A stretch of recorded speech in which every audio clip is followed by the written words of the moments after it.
विद्यार्थियों, आज हम लोग 10वीं कक्षा के लिए प्रथम भाषा हिंदी पाठ्य पुस्तक अंबर भाग 2 के जो पहली कविता है कबीरदास जी द्वारा रचित पद युग्म, उस पद को देखेंगे।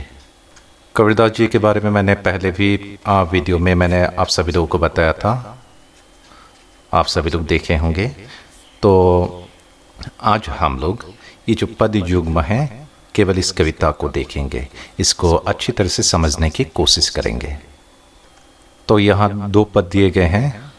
प्रथम पद में है, मुँह को कहाँ धुंधे बंदे मैं तो तेरे पास में, ना मैं बकरी ना मैं भेरी ना मैं छुरी गरास में, नहीं खाल में नहीं पूंछ में ना हड्डी मांस में, ना में देवल ना में मस्जिद का ना कावे कैलाश में, ना तो कोनो क्रिया कर्म में ना ही युग वैराग में, खोजी हुई तो तुरते मिली हो पल भर की तलाश में, मैं तो रहो शहर से बाहर मेरे पूरी मवास में, कहे कबीर सुनो भाई साधो सब सांसों की सांस में।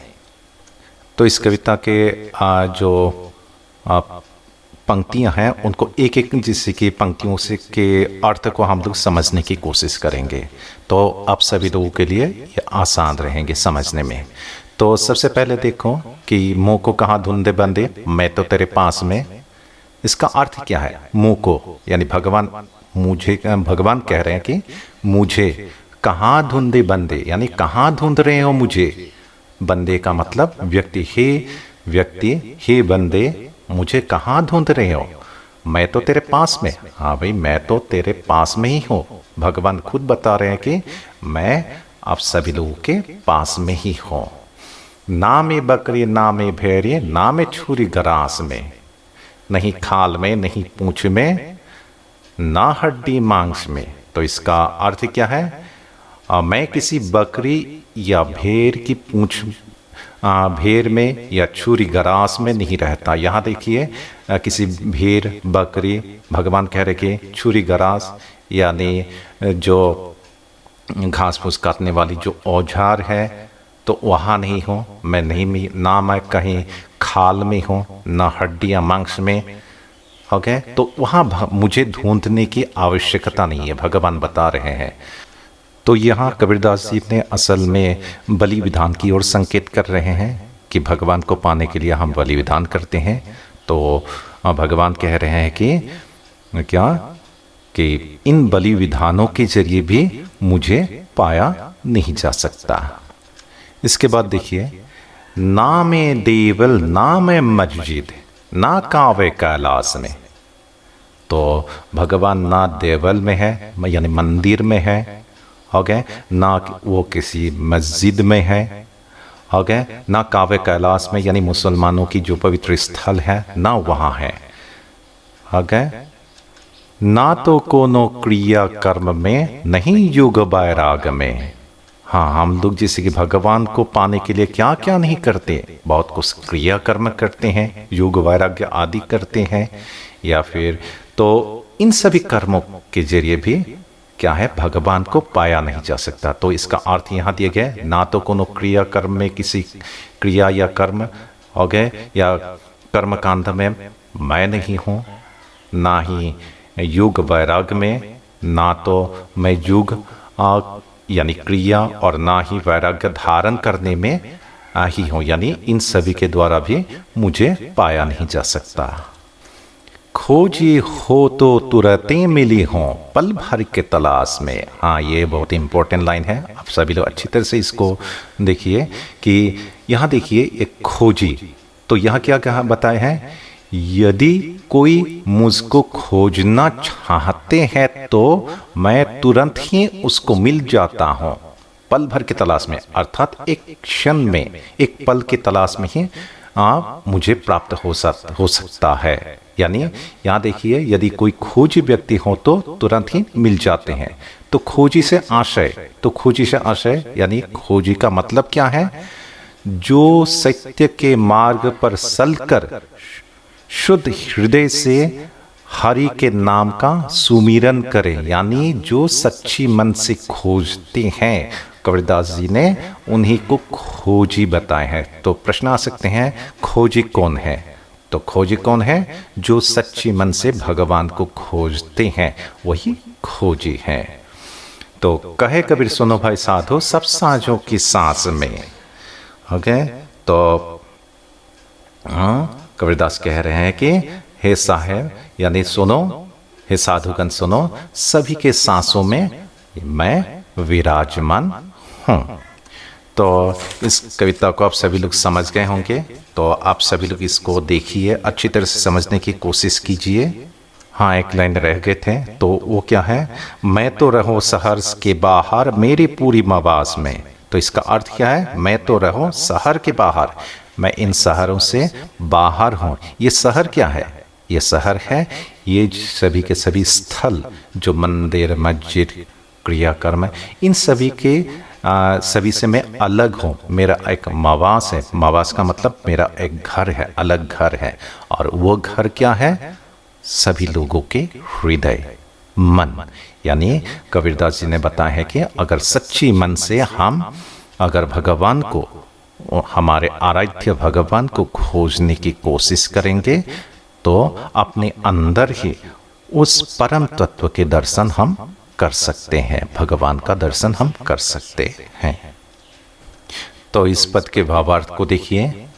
इस पद में कवि कबीरदास जी ने यह बताया है कि सभी जीवों के दिल की धड़कनों में परमात्मा का निवास है। हमारे आराध्य प्रभु हमारे हृदय रूपी किले में बसते हैं। अतः उन्हें बलि विधान के जरिए या अलग अलग तीर्थ स्थानों में अथवा क्रिया, कर्म, योग, वैराग्य आदि के माध्यम से अन्यत्र खोजने की आवश्यकता नहीं है। जिनको खोजना आता है, यानी जो खोजी है, खोजना आता है, सच्ची मन से खोजते हैं, वो अपने हृदय के भीतर ही अनायास अपने उपास्य प्रभु को खोज लेते हैं। तो यही इस पद के पहले पद के भावार्थ हैं। तो आइए अब हम सभी लोग दूसरे पद को देखते हैं। सबसे पहले इस पद को देखिए। संतो देखद जग बोराना, सांस कहो तो मारंधा वे झूठे जगपतियाना। नेमी देखा धर्मी देखा प्रातः करे स्नाना, आतम मारे पाखा नहीं पूजे उनमें कछु नहीं जाना। बहुत देखा पीर अलिया पढ़े किताब कुरान, के मुरीद तदबीर बतावे उनमें ऊहे जो ज्ञाना। आसन मारी दिंग धरी बैठे मन में बहुत गुमाना। पीपर पाथर पूजन लगे तीरथ गर्भ भुलाना। टोपी पहिरे माला पहिरे छाप तिलक अनुमाना। साखी शब्द ही गावत भोले आत्म खबरी न जाना। हिंदू कहे मोहि राम प्यारा, तुर्क कहे रही माना। आपस में दू लरी लरी मुए मर्मा न कहूँ जाना। घर घर मंत्र दे फिरत है महिमा के अभिमाना। गुरु के सहित सिख सब बुरहे अंत काल पछताना। कहे कबीर सोनो हो संतो ई सब भर्म भुलाना।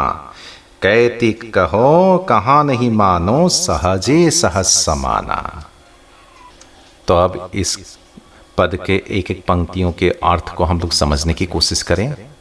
तो संतो देखत जग बोराना, बोराना का मतलब क्या है? पागल हैं। सांस कहो तो मारन धावे झूठे जगपति आना, यानी हे साधो देखो यह संसार कैसे पागल हो गए हैं। यदि यहाँ सत्य बात कहें तो सांसारिक लोग सत्य का विरोध करते हैं, मारने को दौड़ते हैं। यही है, ये बोराना हो गए, ये पूरी के पूरी संसार पागल हो गए। सांस कहो तो मारन धावे, अगर सच बताएं तो मारने को दौड़ते हैं। झूठे जगपति आना, जो झूठ है उसी को पतिया जाते हैं, उसी को विश्वास कर लेते हैं। इसके बाद देखो, नेमी देखा धर्मी देखा प्रातः करे स्नाना। तो देखो कि ये जो नेमी देखा, धर्मी देखा, ये अलग अलग धर्म के लोगों को मैंने देखा। ओके, नियम को पालन करने वाले लोगों को मैंने देखा। वहां सुबह उठकर स्नान करते हैं, नहाते हैं, लेकिन क्या है, आत्म मारे पाखा नहीं पूजे। आत्म मारी यानी जो भगवान की सच्ची महत्व है उसको भूलकर पाखा नहीं पूजे, पत्थर को ही पूजने लगते हैं। हो गए, तो उनमें कछु नहीं ज्ञान है, उनमें कुछ भी ज्ञान नहीं है। पत्थर को पूजने से भगवान को नहीं मिल सकते, उसमें चाहिए भक्ति।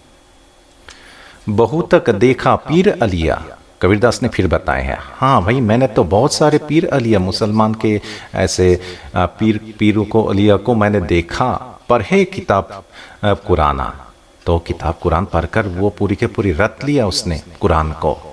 कि मुरीद तदबीर बतावे, मुरीद यानी शिष्य को, वो कहे वे अपने शिष्य को तदबीर मुक्ति की राह बताते हैं। उनमें उन्हें जो ज्ञान, उनकी जो सीमित ज्ञान है उसके द्वारा वे केवल अपने शिष्य को क्या है, मुक्ति की राह दिखाने की कोशिश करते हैं।